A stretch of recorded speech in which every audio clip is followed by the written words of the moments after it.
quick video update of how to get rid of all the weeds in your patio or your floor. So you can see here, this is like first on when I did this previously, and there is not much growing.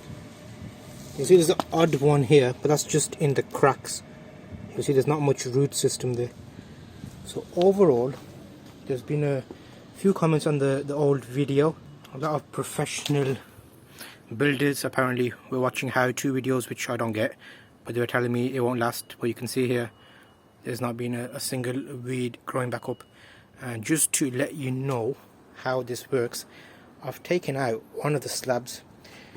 Now if you're in a new property and you're doing it yourself, make sure you do it properly. If you're at another location, like you're renting somewhere, or you've come to a house where there's already patio down, they may not have done it properly. So what you need to do is, when the ground is ready, you put a layer of plastic down, so landscape plastic.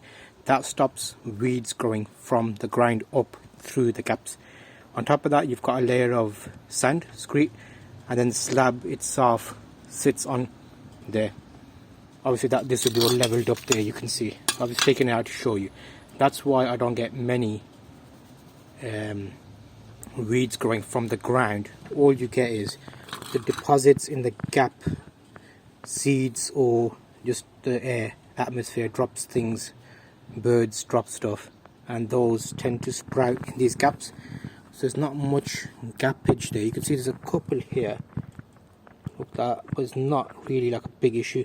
You could just broom that and that would normally come out. So you can see it's not really deep rooted and it's not caused any problems. And the reason I've got these gaps here, you'll notice these gaps are a lot wider than those gaps.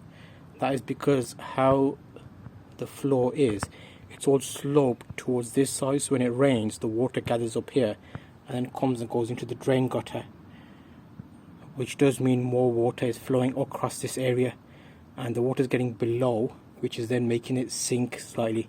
So this is actually all a bit more sunken. So the main way to get rid of weeds in your patio is, firstly, fill up the gaps like I did in my last video. I'll link it in the cards or the description or whatever. And secondly, if you're doing it from scratch, make sure you do a proper job. Don't just put sand down on the current ground and put a slab on top of it, or bricks or patio pavers. Put a layer membrane which stops the weeds growing from the below, and then that would make you a lot better placed to get rid of literally a little bit of grass there. I've not even washed it. It's still a bit messy. You can see there's a few marks on the floor, and that gives you an idea of how to look after your patio. Nice quick video update.